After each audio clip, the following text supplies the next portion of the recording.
My boyfriend treated every woman like a princess except me. I decided to become a stranger to him. I dated Ryan for 2 years and watched him open doors for every woman except me. He'd run ahead to hold the door for random women at stores while letting it slam in my face.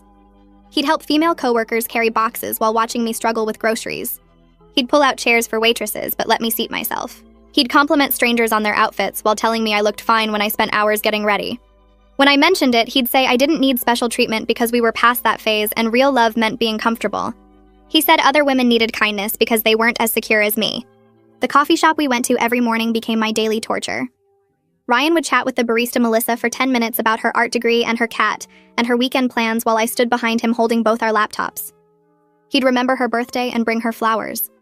He knew her coffee order by heart, and would surprise her with her favorite muffin. When it was my turn to order, Ryan would be on his phone. He never remembered I changed from lattes to cappuccinos 6 months ago.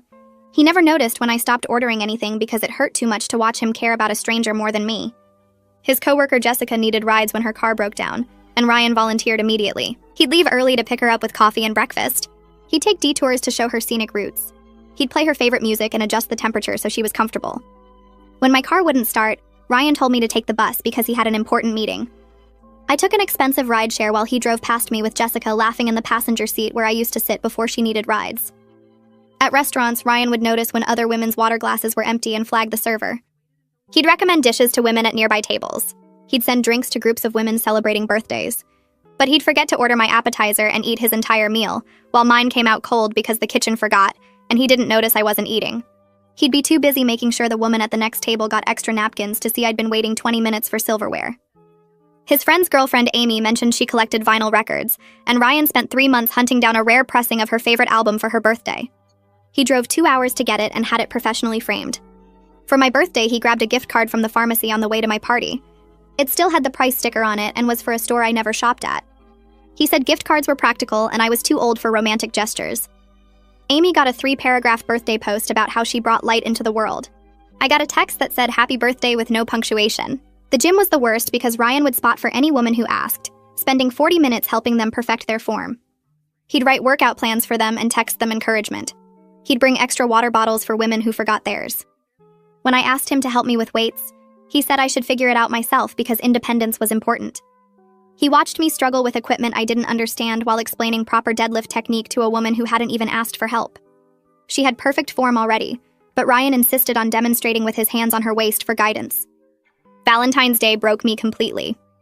Ryan sent flowers to his mom, his sister, his assistant, and the elderly woman who lived next door. He said Valentine's was about showing all women they were valued. He helped his single female friends feel special with chocolates and cards about deserving love. I got nothing. When I asked, he said we were above commercial holidays and our love didn't need validation. Then he spent an hour on the phone comforting his ex-girlfriend Haley, who was sad about being single, telling her she was amazing and any man would be lucky to have her while I sat across from him crying silently. That's when I decided to become a stranger to him. I stopped responding to his texts immediately. I stopped cooking his favorite meals. I stopped washing his clothes with mine. I stopped remembering his schedule. I stopped caring about his bad days. I stopped laughing at his jokes. I stopped touching him casually. I stopped being available. I became exactly what I was to him, nothing special. But I became the most interesting stranger he'd ever met.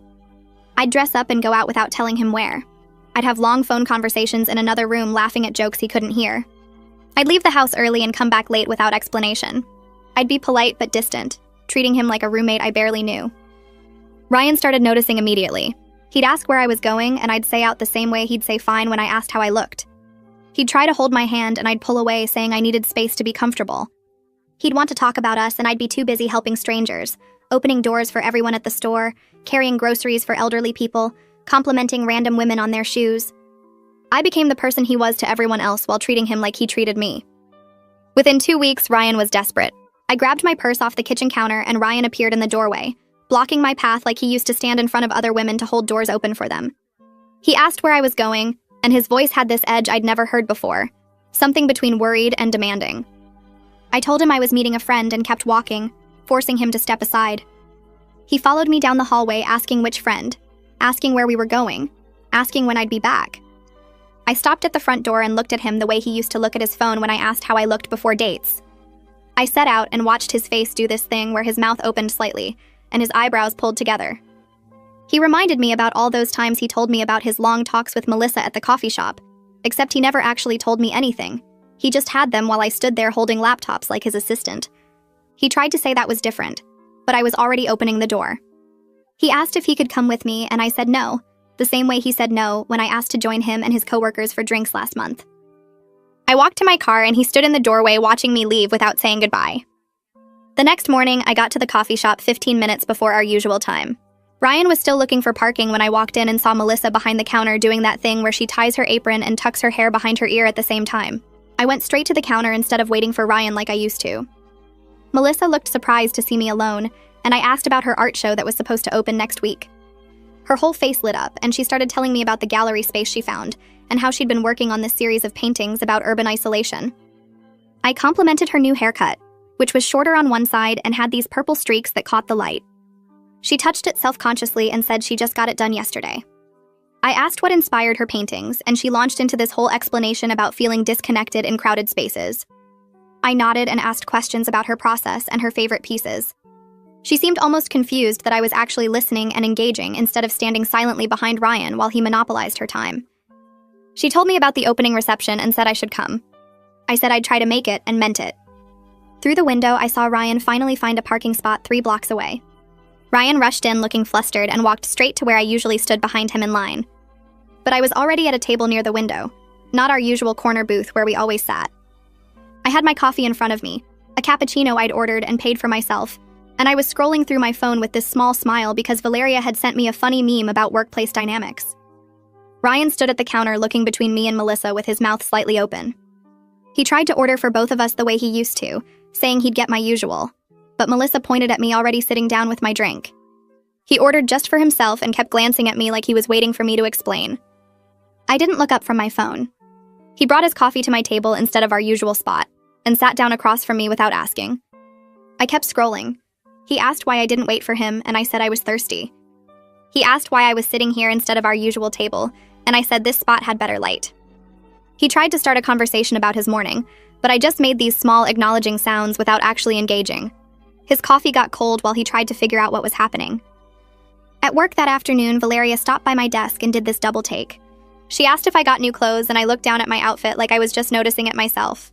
I'd actually spent time that morning picking out something I liked instead of something I thought Ryan might compliment, which he never did anyway.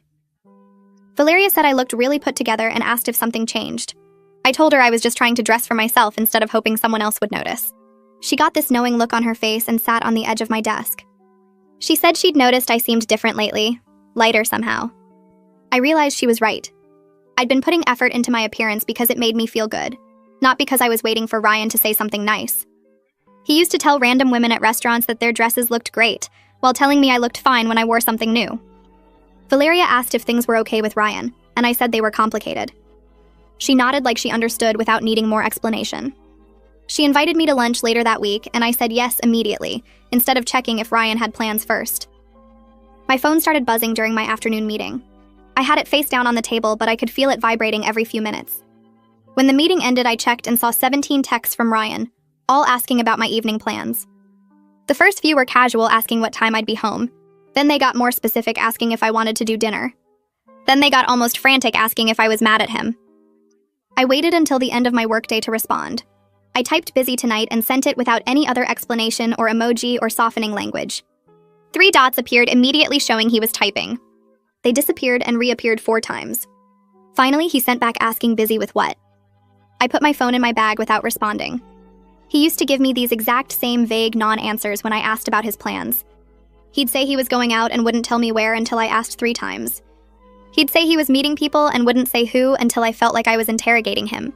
Now he was getting the same treatment, and I could practically feel his confusion through the phone. I went to the gym at 6 instead of our usual 8 o'clock couples workout time. The evening crowd was different. More serious lifters and fewer people just going through the motions. I set up at the squat rack and started my warm-up sets. The trainer who usually worked the floor came over and commented that he hadn't seen me at this time before. He asked if I changed my routine, and I said I was trying something different. He watched me do a set and said my form looked more focused than usual, more confident. He asked if I'd been working with someone new, and I said no, just working on myself. He nodded approvingly and told me to let him know if I needed a spot. I felt strong and capable in a way I hadn't felt in months. Ryan used to watch me struggle with weights I didn't understand while he spent 40 minutes helping random women perfect their deadlift form. He'd tell me independence was important when I asked for help. Now I was figuring it out myself and discovering I was stronger than I thought. I was setting up for bench press when someone asked if I was using the equipment next. I looked up and saw this guy about my age with a gym bag over his shoulder. I said I had one more set and he could work in after. He thanked me and introduced himself as Troy. We ended up chatting between sets about workout goals and training programs. He treated me like a normal person worth talking to, not like some delicate thing that needed special handling. He didn't perform exaggerated politeness or fall over himself being helpful. He just had a regular conversation about fitness and recovery times, and whether protein powder actually made a difference. He asked how long I'd been lifting, and I told him about a year, but I was still learning. He shared some tips about progressive overload without being condescending or mansplaining. We talked about our favorite exercises, and he laughed when I said I hated burpees with a passion. It was easy and comfortable, and I realized this was how Ryan talked to every woman except me. I was laughing at something Troy said about gym bros who grunt too loud when I felt eyes on me. I looked across the room and saw Ryan standing near the cardio equipment, just standing there watching us. He wasn't working out or stretching or doing anything except staring at me and Troy with this expression I'd never seen on his face before. His jaw was tight and his hands were clenched at his sides. It was actual jealousy, real and visible and completely new. He'd never looked jealous in 2 years together. He never cared when other guys talked to me at parties or bought me drinks at bars. He'd always seemed secure to the point of indifference. But now he was watching me laugh with Troy, and his whole body was tense. Troy noticed me looking across the room and asked if I knew that guy. I said it was complicated. Troy said the guy looked upset, and I said that wasn't my problem right now. Ryan started walking toward us, but I told Troy it was nice meeting him and I had to go. I grabbed my stuff and left through the side exit before Ryan could reach me. That night, Ryan tried to have a serious conversation about us. He sat down on the couch where I was reading and said we needed to talk. He asked what was happening with us and why I was being so distant. He said he felt like he was losing me and didn't understand what changed. I marked my page in my book and looked at him the way he used to look at me when I tried to discuss our relationship problems, like I was interrupting something more important. I told him I was tired and going to bed early. He said it was only 9:30 and we never went to bed this early. I said I was exhausted and needed sleep. He tried to keep talking, but I stood up and walked to the bedroom. He followed me, asking if we could please just talk for 5 minutes. I said maybe tomorrow and closed the door. Through the door, I heard him standing there for a long moment before finally walking away. This was the same dismissive tone he'd used on me dozens of times when I wanted to address issues. He'd say he was too tired or too busy or too stressed to get into it right now. He'd shut down conversations before they started and leave me feeling like my concerns didn't matter. Now he was on the other side of that closed door, and I wondered if he finally understood how it felt. The next week, I started having lunch with Valeria twice a week. We'd go to this sandwich place near our office and sit outside when the weather was nice. She told me about her girlfriend who she'd been dating for 3 years. Her girlfriend wrote her love notes and left them in unexpected places, tucked into her lunch bag or stuck to the bathroom mirror. Her girlfriend remembered that Valeria changed her coffee order from regular to decaf 6 months ago because of anxiety. Her girlfriend planned surprise dates to museums and botanical gardens because she knew Valeria loved art and nature. I listened and felt this ache in my chest because I realized what I'd been missing wasn't just respect, but genuine thoughtfulness. Ryan remembered Melissa's birthday and brought her flowers, but forgot I switched from lattes to cappuccinos. Ryan knew Jessica's favorite music and played it during their car rides, but couldn't remember what genre I liked. Ryan spent 3 months hunting down a rare album for Amy, but grabbed a gift card with the price sticker still on for my birthday. Valeria asked if Ryan did thoughtful things for me, and I couldn't think of a single example from the past year. She reached across the table and squeezed my hand and said, I deserved someone who paid attention. I came home from lunch with Valeria and found a bouquet of roses on the kitchen counter. Ryan stood by the sink watching me with this hopeful look I hadn't seen in months. He said he remembered I liked roses and wanted to do something nice for me. I walked over and touched one of the petals. They were pretty, deep red and fresh from an actual flower shop, not the grocery store bunches he used to grab for Melissa. I said thank you and pulled a vase from under the sink. Ryan kept standing there like he expected something more, maybe tears or a hug or that grateful smile I used to give him back when small gestures still meant something. I filled the vase with water and arranged the flowers carefully, taking my time with each stem. He asked if I liked them, and I said they were nice. He said he should have been doing this all along, and I said okay. I put the vase on the dining table and went to change out of my work clothes. Behind me, I heard him let out this frustrated breath, but I kept walking to the bedroom. The flowers sat on the table for the next 3 days, and I'd look at them sometimes while eating breakfast, thinking about how 18 months ago these would have made me cry with happiness, but now they just felt like panic dressed up as romance. Friday night, Ryan asked if I wanted to go to our regular Italian place downtown. I said sure and got ready in the bathroom, putting on makeup and a dress I hadn't worn in months. He kept trying to talk to me through the door, but I just hummed responses until I was done. We drove there in silence except for the radio playing some song I didn't recognize. At the restaurant, the hostess greeted us by name like always and started to lead us to our usual table. Ryan moved ahead to pull out my chair, but I slid into my seat before he could reach it. The hostess looked confused for a second, glancing between us, then handed us menus and left. Our regular waitress came over and Ryan opened his mouth to order for both of us like he'd done for 2 years. But I spoke first. I ordered the chicken marsala and a glass of white wine without looking at him. The waitress wrote it down and turned to Ryan, who just sat there staring at me with his mouth still half open. She asked if he needed a minute, and he blinked and ordered his usual pasta. After she left, he said I'd never ordered the chicken before, and I said I felt like trying something new. He started to say something else, but I pulled out my phone and scrolled through messages from Valeria about our plans for next week. The food came and I ate slowly, tasting each bite, while Ryan barely touched his plate. He kept watching me like I was a stranger he was trying to figure out. I asked if his pasta was okay, and he said it was fine. The waitress came by twice to refill water glasses and check on us, and both times she gave me this look like she was trying to understand what changed. Ryan used to chat with her about her classes and her roommate drama and her car problems, spending 10 minutes being charming while I sat there invisible. Tonight he didn't say anything to her beyond thank you. On the drive home, he asked if something was wrong with the dinner, and I said it was good. He said I seemed distant, and I said I was just tired. He gripped the steering wheel tighter but didn't push it. Tuesday afternoon, my phone rang while I was at my desk organizing files. The caller ID showed Leo, Ryan's best friend since college. I almost didn't answer because Leo always called Ryan first, but something made me pick up. He asked if I had a minute to talk, and I said sure. He sounded weird, stressed in a way I'd never heard from him before. He said Ryan had been a mess at work for the past 2 weeks, missing deadlines and zoning out in meetings and forgetting important calls. He said Ryan kept talking about how I was different and distant and he didn't know what to do. Leo asked what was going on between us because Ryan was falling apart. I leaned back in my chair and looked out the window at the parking lot below. I told Leo I was giving Ryan the same energy he'd been giving me for 2 years. Leo was quiet for a second, then asked what I meant. I said Ryan treated every woman he met better than he treated me, that he remembered coffee orders for baristas, and brought flowers for coworkers, and spent hours helping strangers at the gym, while telling me to figure things out myself. I said he pulled out chairs for waitresses and sent drinks to random women at restaurants, and wrote heartfelt birthday posts for his friend's girlfriend, while giving me a gift card with the price sticker still on. Leo said he didn't know it was that bad, and I said that's because Ryan only showed people the charming version of himself. I told Leo I was just being to Ryan what Ryan had been to me. Nothing special. Leo said he understood but asked if I still loved Ryan. I said I honestly didn't know anymore. He said Ryan was really trying now, and I said I noticed. He asked what Ryan needed to do to fix this, and I said I didn't know if it could be fixed. We hung up after that, and I went back to my files but couldn't focus on anything for the rest of the afternoon. Friday night, Valeria texted asking if I wanted to go out with her and some friends from her girlfriend's work. I said yes immediately and started getting ready, picking out my favorite jeans and a black top that made me feel confident. Ryan came home while I was doing my makeup and asked what I was doing tonight. I said going out with friends and kept applying mascara. He asked which friends, and I said Valeria and some other people. He asked where we were going, and I said probably a bar downtown. He stood in the bathroom doorway watching me and asked if I wanted him to come. I said it was a girls' night and kept getting ready. He said we hadn't gone out together in weeks, and I said he'd gone out with coworkers plenty of times without me. He said that was different, and I said it really wasn't. I finished my makeup and grabbed my purse and keys.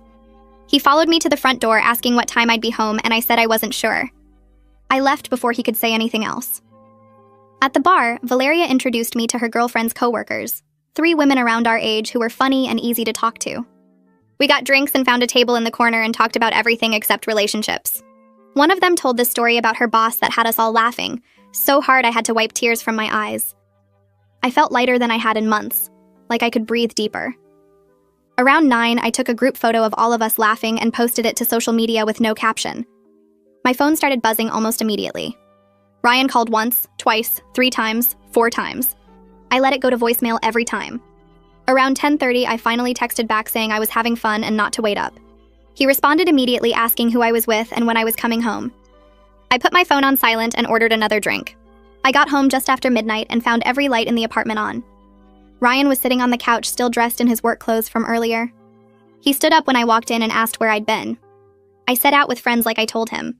He asked who specifically, and I named Valeria and her girlfriend's coworkers. He asked why I didn't invite him, and I walked to the kitchen to get water. He followed me, asking again why he couldn't come. I turned around and looked at him standing there with this desperate, confused expression. I reminded him about the time he went to happy hour with Jessica and her friends and told me I wouldn't fit in with that crowd. I reminded him about the weekend he went to a concert with coworkers and said I'd be bored because I didn't know the band. I reminded him about the dinner party at his friend's house where he said I didn't need to come because it was mostly his work people and I wouldn't have anyone to talk to. I listed 6 different times over the past 2 years when he went out without me and gave me some excuse about why I wouldn't enjoy it or wouldn't fit in. His face went pale and he said those situations were different. I asked how they were different and he couldn't come up with an answer. I finished my water and said I was going to bed. He said we needed to talk about what was happening with us and I said maybe tomorrow. He reached for my hand, but I moved past him toward the bedroom. Saturday morning, Ryan made coffee and brought me a cup in bed. I thanked him and sat up to drink it. He sat on the edge of the bed and said he'd been thinking a lot about us. I waited for him to continue. He said he wanted us to try couples counseling, that maybe talking to someone professional would help us work through whatever was happening. I sipped my coffee and said I'd think about it. He asked what there was to think about, and I said I needed to figure some things out first. He said we could figure things out together in counseling, and I said maybe. He looked frustrated but nodded and left the room. I sat there holding the warm mug and wondered if I actually wanted to fix this relationship or if I'd already moved past it. The thought scared me because 2 years was a long time to just walk away from, but I also felt happier in the past few weeks than I had in the past year. I thought about Valeria's girlfriend who left love notes and remembered coffee orders and planned surprise dates. I thought about how Ryan only started trying after I stopped caring. I finished my coffee and got dressed and went to the gym without telling Ryan I was leaving. At the gym, I did my usual routine, starting with the treadmill, then moving to weights. I was setting up for bench press when someone asked if I was using the equipment next to me. I looked up and saw a guy around my age with kind eyes and an easy smile. I said no, go ahead, and he thanked me and started setting up his weights. We worked out near each other for a while, and he asked if I could spot him for his last set. I said sure and moved over to help.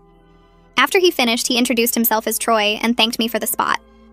We started talking about workout routines and goals, and he was easy to talk to, treating me like a normal person having a conversation, not performing some exaggerated politeness.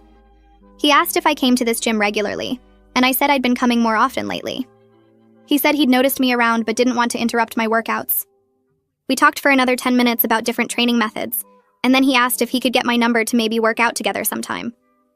I hesitated for just a second thinking about Ryan, but then I pulled out my phone and gave Troy my number. He said he'd text me to set something up, and I said that sounded good. Walking to my car afterward, I felt this strange mix of guilt and excitement, not because I wanted to date Troy, but because it felt good to have someone show genuine interest in getting to know me. That evening, Ryan and I ordered takeout and ate at the dining table. My phone buzzed with a text and I glanced at the screen. Troy's name popped up saying it was nice meeting me today and asking if I was free to work out together Monday morning. Ryan saw the name and his whole body tensed. He asked who Troy was, and I said just someone I know from the gym. He said he'd never heard me mention anyone named Troy before, and I said I just met him today. Ryan's voice got tight asking what I just met him means, and I said we talked while working out and he asked for my number. Ryan put down his fork and stared at me. He asked why some random guy was texting me, and I said he wanted to work out together. Ryan said that sounded like a date, and I said it was just a gym thing. He asked if I was planning to go, and I said probably. Ryan stood up and started pacing, saying this wasn't okay, that I was his girlfriend and I shouldn't be giving my number to guys at the gym. I stayed sitting and reminded him about every time he gave his number to women who needed workout advice or wanted training tips. I reminded him about the woman whose form he corrected for 40 minutes while I struggled alone with equipment I didn't understand. I said I was just doing what he'd been doing for 2 years. He said that was different because he was just being helpful, and I said so was I. He said I knew this was different, and I said I really didn't. I picked up my phone and responded to Troy saying Monday morning worked for me. Ryan watched me type and his face did something between angry and devastated. I finished eating and cleaned up my plate while Ryan stood there looking lost. Sunday afternoon, I sat in a small office across from a therapist named Dr. Anderson, who came highly recommended from Valeria. I'd made the appointment for myself, not for couples counseling like Ryan suggested. Dr. Anderson asked what brought me in, and I explained the whole situation. Ryan treating strangers better than me for 2 years. My decision to become distant and unavailable. His sudden, desperate attempts to fix things. She listened without interrupting and took notes occasionally. When I finished, she asked what I wanted to get out of therapy, and I said I needed to figure out what I actually wanted from my relationship and my life. She asked if I was still in love with Ryan, and I said I didn't know anymore. She asked what changed, and I said I changed. That spending weeks being distant and independent showed me I could be happy without constantly trying to earn basic respect. We talked for another 30 minutes about my patterns in the relationship and what I'd been sacrificing to make it work. She asked good questions that made me think about things I'd been avoiding. Near the end of the session, she asked if my stranger strategy was about changing Ryan or about changing myself. I sat there trying to come up with an answer, but couldn't find one that felt true. She said that uncertainty was telling me something important. I left her office feeling unsettled, but also clearer, like I'd started asking myself the right questions even if I didn't have answers yet. Monday morning, Ryan showed up at the apartment with a printed confirmation email for reservations at Meridian, the restaurant downtown with the 6-month waitlist, and the chef who won awards I couldn't pronounce. He said he pulled strings through a work contact and got us a table for Friday night. He looked so proud of himself standing there with the paper in his hand like he'd solved everything. I said okay, and went back to making coffee. He asked if I was excited, and I said sure. He stood in the kitchen doorway for another minute waiting for more reaction, but I just stirred my cappuccino and checked my phone. Friday came, and I put on the black dress I bought myself 3 months ago that Ryan had never seen because I stopped trying to get his attention. I did my makeup carefully and wore the earrings Valeria gave me for my birthday last year. Ryan came out of the bedroom in a suit and tie and told me I looked beautiful. I said thank you the same way I'd thank a stranger who held a door. We drove to the restaurant in silence, except for Ryan trying to start conversations about work and the weather and asking if I was feeling okay. I gave short answers and looked out the window. The restaurant had white tablecloths and candles and a pianist playing something classical in the corner. Ryan pulled out my chair and I sat down without acknowledging the gesture. He sat across from me and smiled like we were on our first date. The waiter brought menus and Ryan ordered wine without asking what I wanted. He got my second favorite because he still didn't remember my actual favorite, even though I'd told him a dozen times over 2 years. When the waiter left, Ryan reached across the table for my hand, but I picked up my menu. He pulled his hand back and cleared his throat. The wine came and Ryan raised his glass for a toast. He said, "Here's to us and to new beginnings." I touched my glass to his without making eye contact and took a small sip. Ryan drank half his glass and started talking about how he'd been thinking a lot about our relationship and how he realized he'd been taking me for granted. He said he knew he hadn't been the boyfriend I deserved, and he wanted to change that. He said tonight was the start of him showing me how much I meant to him. I nodded and looked at the menu. He kept talking about all the ways he planned to be better and more attentive and more present. The waiter came back and Ryan ordered for both of us, getting me the salmon even though I'd been looking at the pasta. I didn't correct him. When the waiter left, Ryan leaned forward and said he loved me and he was sorry for making me feel invisible. He said he couldn't imagine his life without me. I put down my menu and looked at him. His eyes were wet like he might cry.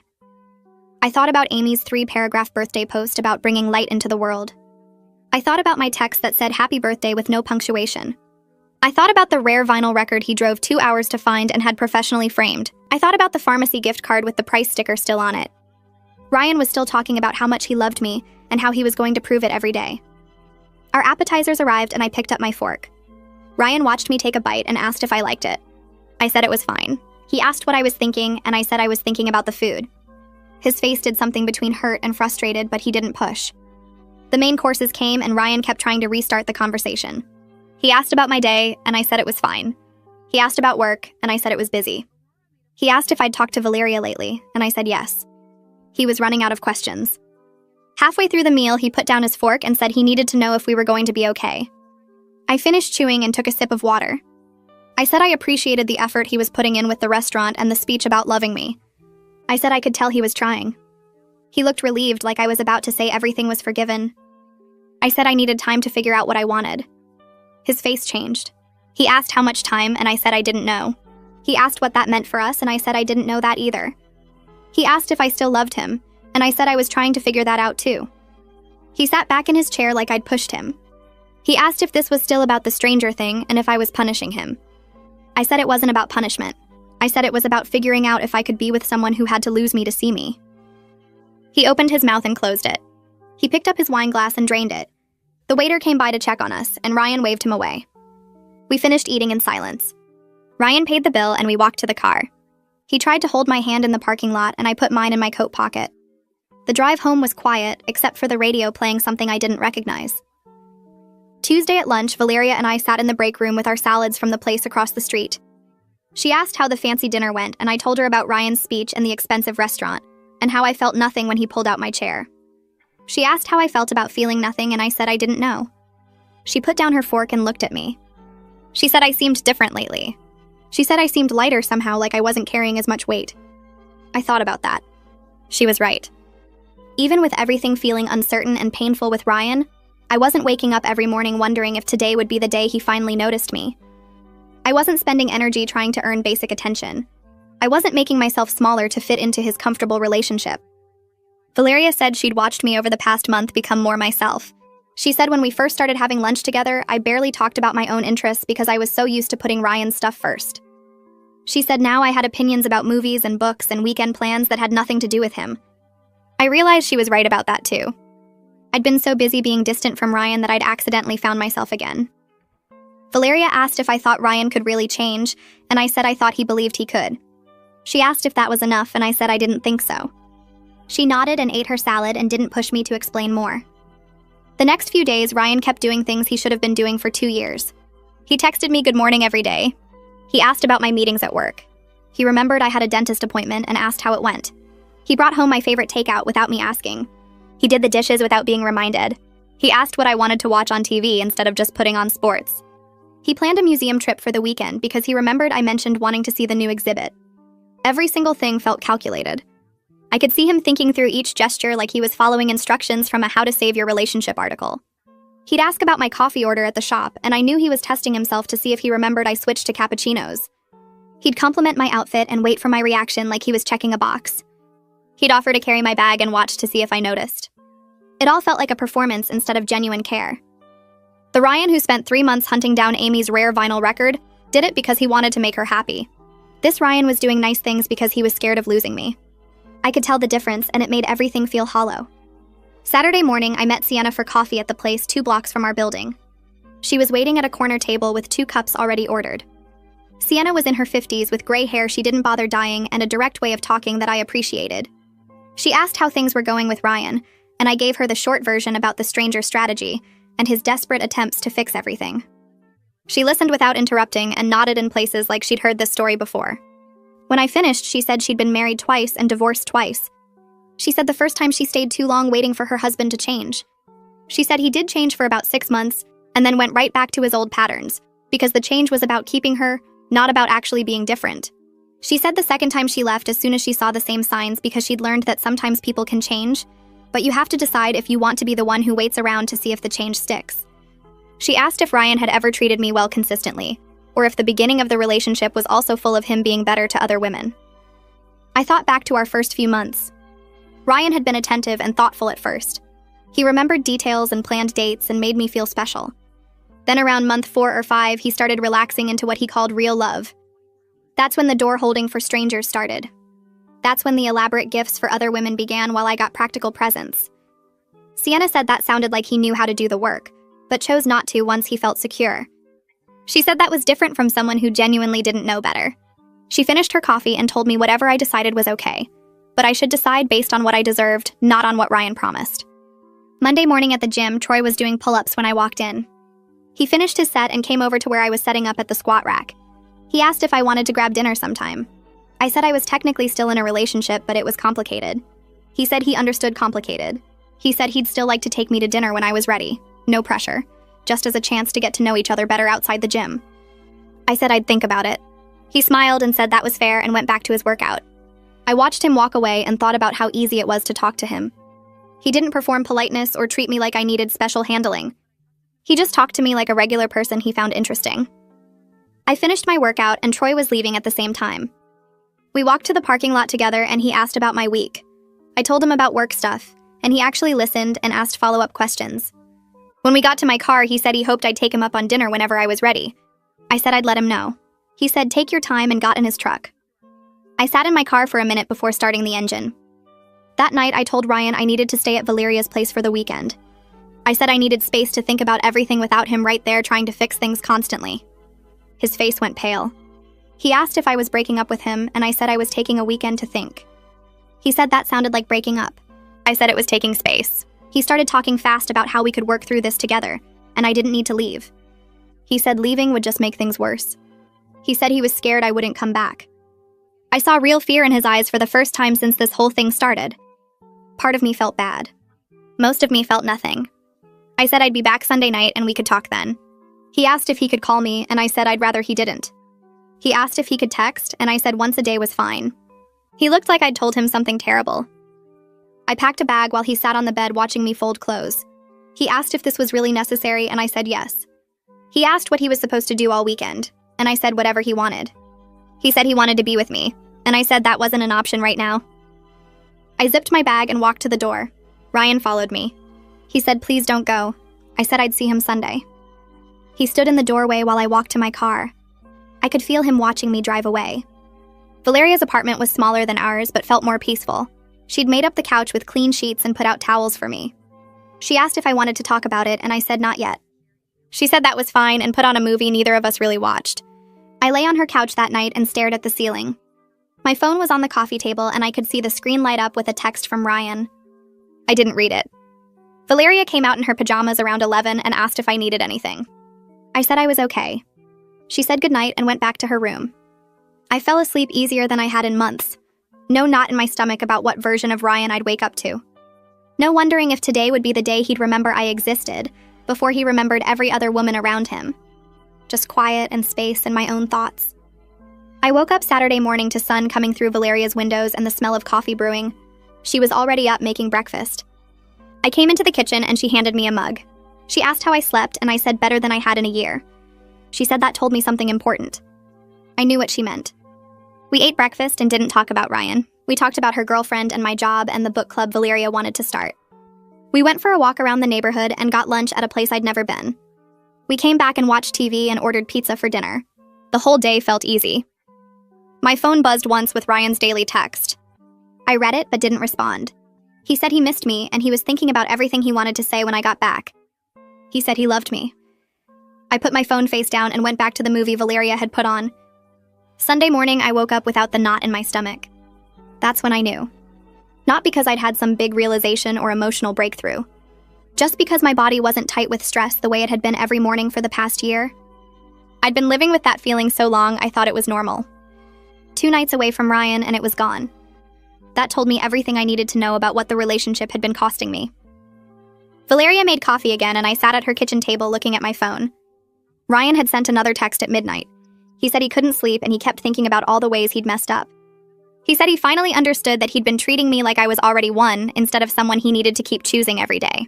He said he was going to spend the rest of his life making it up to me if I gave him the chance. I read it twice. The words were right.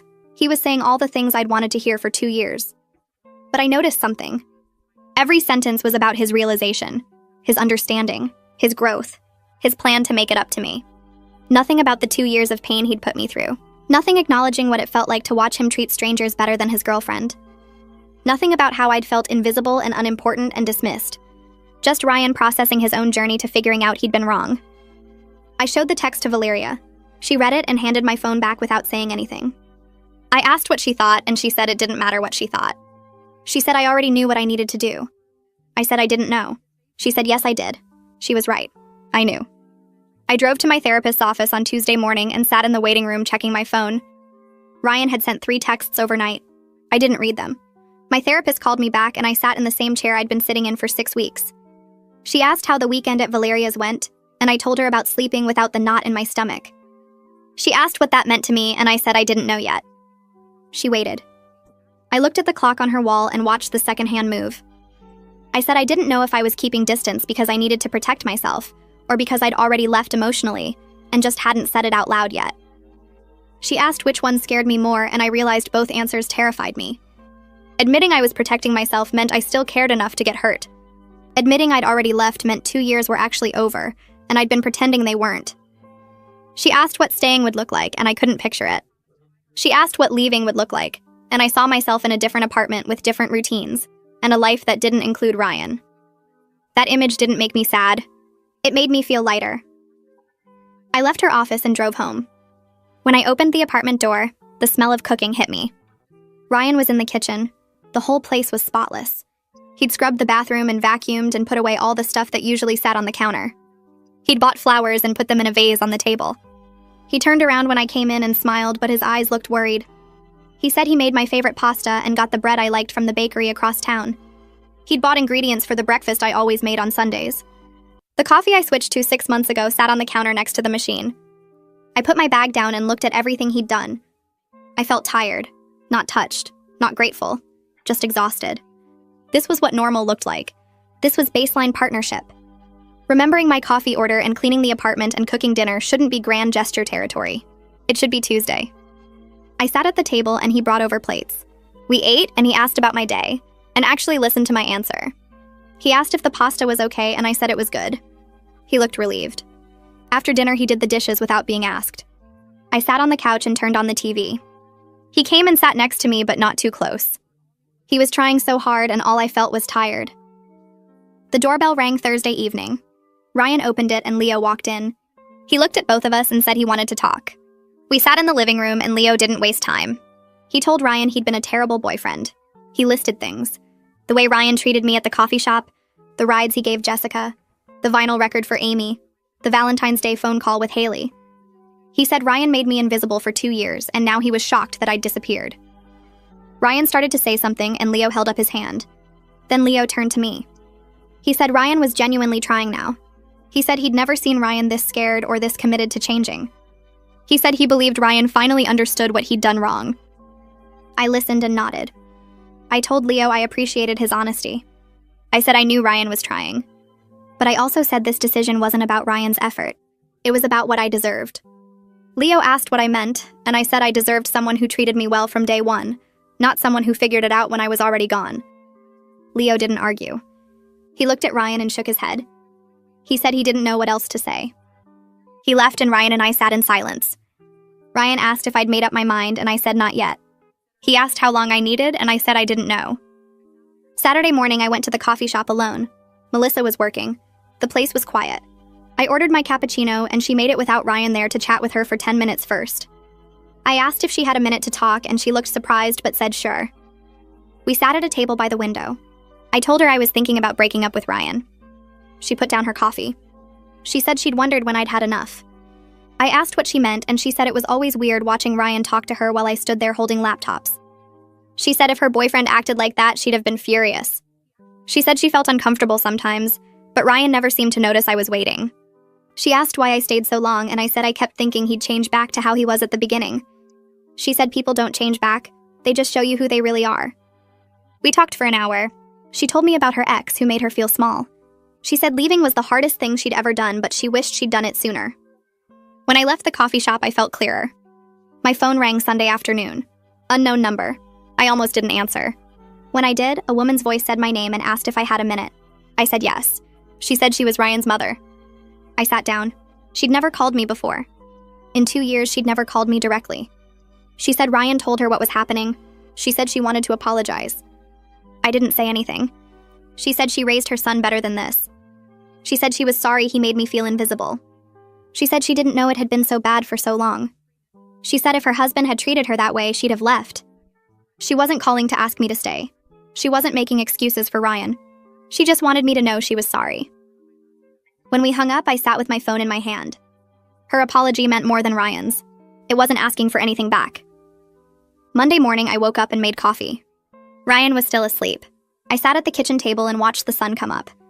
I'd been waiting for some big moment, some clear sign that would tell me what to do. But the truth was I'd been getting clearer every day. Not in one dramatic moment, just slowly, like fog lifting. What I was learning was simple. I deserved someone who treated me well all the time. Not just when they were scared of losing me. Not just after they'd already lost me. I deserved someone who held doors and remembered coffee orders and brought flowers because they wanted to, not because they had to prove something. Ryan had to lose me to figure out I mattered. That told me everything. Wednesday afternoon, I met Troy at a coffee shop downtown, different from the one with Melissa. We ordered and sat outside. He asked how I was doing, and I gave him the real answer. I said I was probably ending things with Ryan. He nodded. He said he'd been there. He told me about his last relationship. 3 years with someone he loved. But she never made him feel important. He kept trying to fix it. Kept thinking if he just loved her better or communicated better or gave her more space or gave her more attention, something would click. He stayed a year longer than he should have. When it finally ended, he felt relieved. That's when he knew it had been over for a long time. He said the hardest part was admitting all that time was wasted. I said that's exactly how I felt. He said it wasn't wasted. He said we learned what we wouldn't accept anymore. We talked for 2 hours. When I got home, I knew what I had to do. Thursday evening, I told Ryan we needed to talk. He looked scared. We sat on the couch. I said I wanted him to move out for a while. Not forever, just temporarily. I needed the apartment to myself while I figured out what I wanted. He said no immediately. He said leaving would make it worse. He said we should work on things together. I said I couldn't think clearly with him here. I said I needed space that was actually mine. He argued for 20 minutes. He said he'd sleep on the couch. He said he'd stay with Leo. He said anything but moving out. I stayed calm. I said this wasn't negotiable. I needed him to go. Finally, he stopped arguing. He said okay. He said he'd pack some stuff and stay with Leo. I watched him go to the bedroom. I heard drawers opening. He came back with a bag. His hands were shaking. He asked how long, and I said I didn't know. He asked if I'd call him, and I said yes. He stood by the door. He said he loved me. I said I knew. He left. The first night alone, I ordered takeout and ate on the couch. I watched a show Ryan hated. I turned the volume up loud. I spread out across all the cushions. At 10, I got ready for bed. I lay down in the middle of the mattress instead of my side. The apartment was quiet. Too quiet. Then I started crying. Not the quiet crying I'd done for weeks. Real crying. Loud and messy. I cried harder than I had through this whole thing. But I wasn't crying because I missed Ryan. I was crying for the 2 years I spent making myself smaller. For every door that slammed in my face. For every time I stood holding laptops while he chatted with Melissa. For every birthday text with no punctuation. For the pharmacy gift card with the price sticker still on. For Valentine's Day with nothing. For watching him help every woman except me. I was grieving the time I'd lost trying to be enough for someone who wouldn't even hold a door. I cried until my throat hurt. Then I fell asleep in the middle of the bed. Friday night, Valeria picked me up. She said we were going dancing. I said I didn't know. She said yes, I did. I hadn't been dancing in over a year. Ryan always said clubs weren't his scene. Too loud, too crowded, too much. So I stopped going. I forgot I used to love it. We met her friends at a place downtown. The music was loud. The lights were flashing. We got drinks and went to the dance floor. At first, I felt awkward. Then the music took over. I danced until I was sweating. I danced until my feet hurt. I danced until I forgot about everything except the beat. Valeria's friend bought me another drink. We danced more. I laughed at something someone said and realized I felt good. Actually good. Not performing good. Not pretending good. Real good. I thought about all the things I'd stopped doing because Ryan didn't like them. Dancing, going to art museums, trying new restaurants, taking weekend trips. I'd filed away so many pieces of myself to fit into his comfortable relationship. Standing on that dance floor, I started picking those pieces back up. I woke up on Sunday to a text from Ryan asking if he could come by to talk. I stared at my phone for a long time. Part of me wanted to say yes immediately. Part of me wanted to block his number. I typed back that I wasn't ready yet, that I was still processing everything. I hit send before I could change my mind. 3 dots appeared right away, then disappeared, then appeared again. Finally, he sent back, okay, I understand. Take all the time you need. I read it twice. Ryan had never respected my boundaries before. He'd always pushed when I asked for space. He'd always showed up when I said I needed time alone. Now that we were basically broken up, he finally listened. The irony made my chest hurt. My therapy appointment was Tuesday afternoon. I sat in the waiting room flipping through a magazine without reading it. When my therapist called me back, I dropped into the familiar chair and started talking about Ryan's text. About how he was suddenly respecting my boundaries. About how it felt too late. She listened the way she always did. Then she asked me a question that stopped me cold. She said if my best friend came to me and described my relationship exactly as I'd described it, what would I tell her to do? I opened my mouth to say it was complicated, but what came out was leave him. Just those 2 words. Clear and simple. Leave him. The therapist nodded slowly. She asked me to sit with that answer. To really feel what it meant that my immediate response wasn't to try to fix it or understand it or give it more time. My immediate response was leave. I sat there for the rest of the session feeling the weight of my own advice pressing down on my shoulders. Thursday night, I went to Amy's vinyl record listening party. Ryan had mentioned it months ago when he was hunting down that rare album for her birthday. I'd forgotten about it until she texted me the address. I almost didn't go.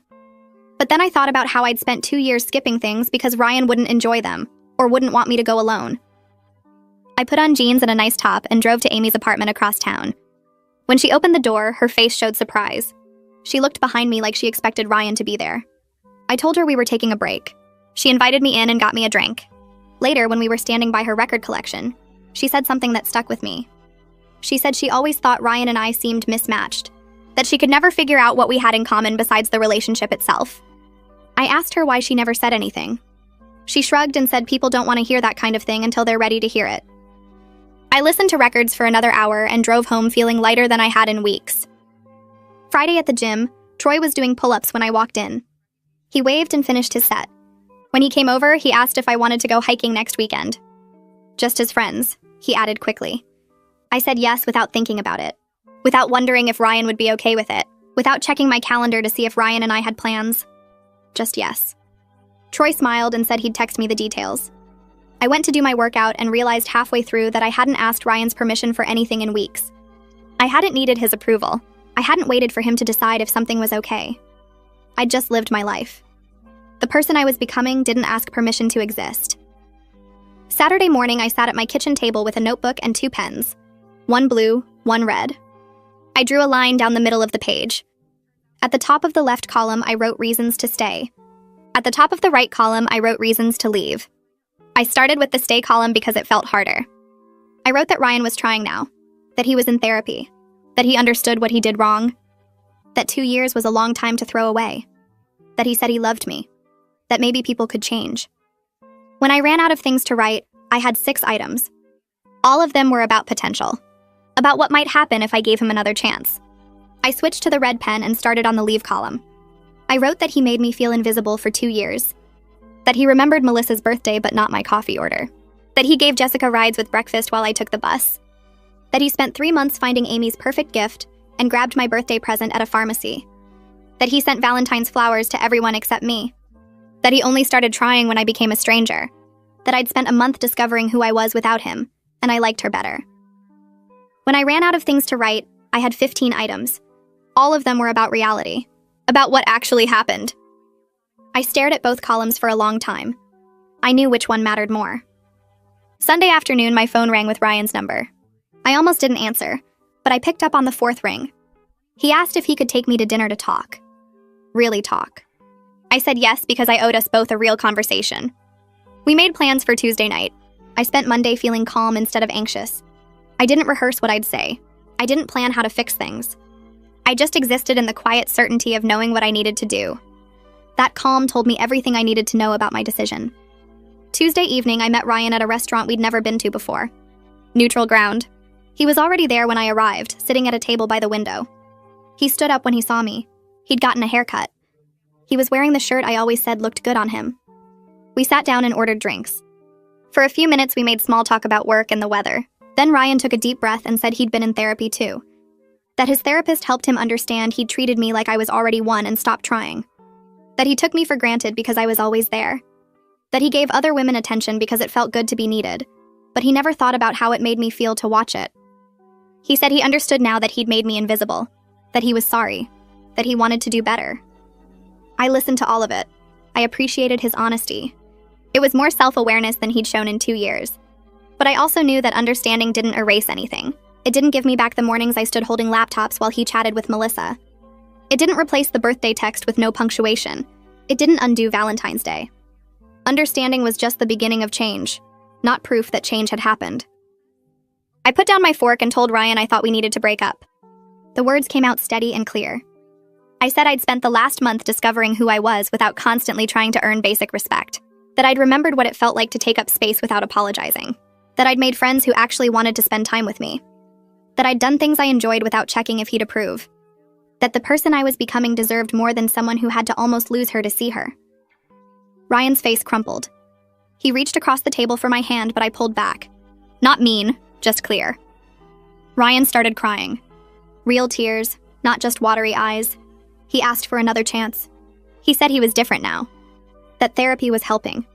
That he'd spend every day proving he could be the person I deserved. He promised he'd never take me for granted again. I believed he might mean it. I believed therapy might actually help him.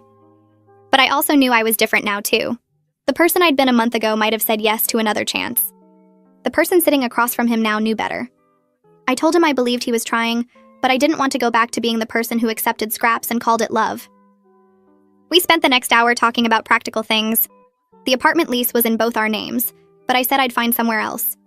He could keep the furniture we'd bought together. I'd take my stuff and my books and the kitchen things my mom gave me. We'd split the deposit when the lease ended. It was sad, but also weirdly peaceful. We weren't yelling or blaming. We were just two people who'd tried to make something work and couldn't. I realized somewhere during the conversation that I wasn't angry anymore. Not at Ryan, not at myself, not at the 2 years I'd spent shrinking to fit into his comfortable relationship. I was just ready to move forward into whatever came next. I found a studio apartment 3 neighborhoods away from where Ryan and I lived together. The rent was higher than my half of our old place, but I could afford it on my own, and that mattered more than the money. The lease signing took 20 minutes, and I walked out with keys that were only mine. Valeria showed up on moving day with her girlfriend and 2 of their friends, and we loaded boxes into a borrowed truck. I'd packed everything that was mine over the past week, sorting through 2 years of shared life and taking only what I'd brought or bought myself. The kitchen stuff my mom gave me, my books, my clothes. The framed photos went in the trash because I didn't want to look at Ryan's face anymore.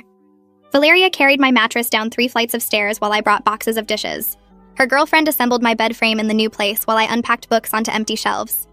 Each box I emptied made the apartment feel more like mine, and less like a temporary space. I hung curtains I'd bought myself in colors Ryan would have hated. I arranged furniture without considering anyone else's preferences. By the time the sun set, the studio looked like a real home instead of just 4 walls. Valeria ordered pizza, and we sat on my floor eating from paper plates because I hadn't unpacked the real ones yet. She told me I looked different, lighter somehow, like I'd been carrying something heavy and finally put it down. I felt it too. Every box I'd packed had felt like shedding weight I didn't know I'd been holding. The apartment was small, but it was mine, and that made it bigger than any space I'd shared with someone who made me feel invisible. Ryan texted 3 days later asking when he could pick up his remaining stuff from our old place. I told him Saturday afternoon and showed up early to make sure I wasn't there when he arrived. But my timing was off, and he pulled up just as I was loading the last of my things into my car. We stood in the parking lot looking at each other like strangers who used to know each other well. He looked tired. I probably looked tired too. We went upstairs together, and I watched him gather his gaming console and his winter coats and the stupid decorative bowl his mom had given us that I'd always hated. He moved through the apartment carefully, not touching anything that wasn't clearly his. When he finished packing, he turned to me and said he was sorry for everything. That he'd spent the past month thinking about all the ways he'd made me feel small and invisible. That he understood now why I'd left. I believed he meant it. I told him I hoped he treated his next girlfriend better from day one, not just when he was scared of losing her. I meant it too. We split the security deposit over text later that week. The landlord kept $200 for cleaning, but I didn't care. I was done sharing anything with Ryan. Troy texted me asking if I still wanted to go on that hike we talked about. I said yes because I needed to remember what it felt like to spend time with someone who actually wanted to spend time with me. We met at the trailhead on Sunday morning and started up the path through trees that were just starting to turn colors. He asked about my favorite books and actually listened when I told him about the fantasy series I'd been reading.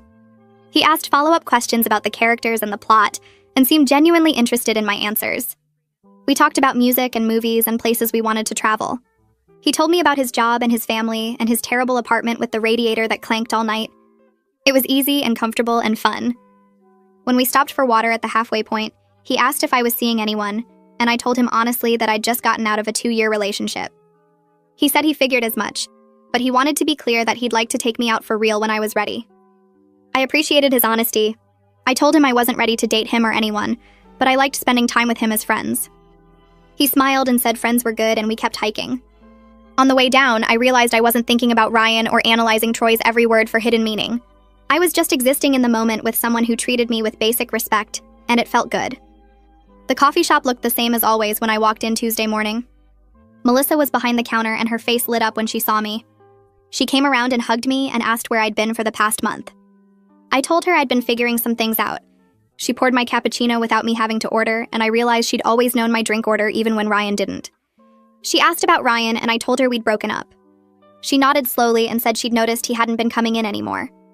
She admitted she'd always thought it was weird how much he talked to her while I stood there holding our stuff. She said if her boyfriend treated her that way, she'd have dumped him months ago. I laughed and took my coffee to the window table. I pulled out the book I'd been reading and settled in with my cappuccino. The chair felt comfortable. The light was good. I took up space without apologizing for it, and nobody seemed to care that I was sitting alone reading instead of standing behind someone waiting for scraps of attention. Valeria came over to my new apartment that Friday with wine and takeout. We sat on my couch eating noodles, and she told me she was proud of me for choosing myself. I'd never thought about it that way before. For 2 years, I'd been choosing Ryan, choosing to stay, choosing to accept less than I deserved. Leaving him was the first time I'd chosen myself instead. Valeria said it showed strength and self-respect, and she was proud to be my friend. I realized she was right. I'd chosen myself for the first time in 2 years, and it felt powerful instead of selfish. It felt like the most important decision I'd ever made. We finished the wine and watched bad reality TV and laughed at people making terrible choices. When she left, I cleaned up the dishes and looked around my small apartment. Everything in it was mine. Every choice was mine. Every moment was mine. I'd chosen this and I'd chosen myself, and that felt better than any relationship ever had. My therapist asked how I was feeling about the breakup during our session Wednesday afternoon. I sat in the chair across from her and thought about it honestly. I told her I was sad sometimes because 2 years was a long time, and losing that hurt even when it was the right choice. But I was also excited. I was discovering parts of myself I'd forgotten existed. I was remembering what I liked and what I wanted and who I was without constantly trying to earn someone's attention.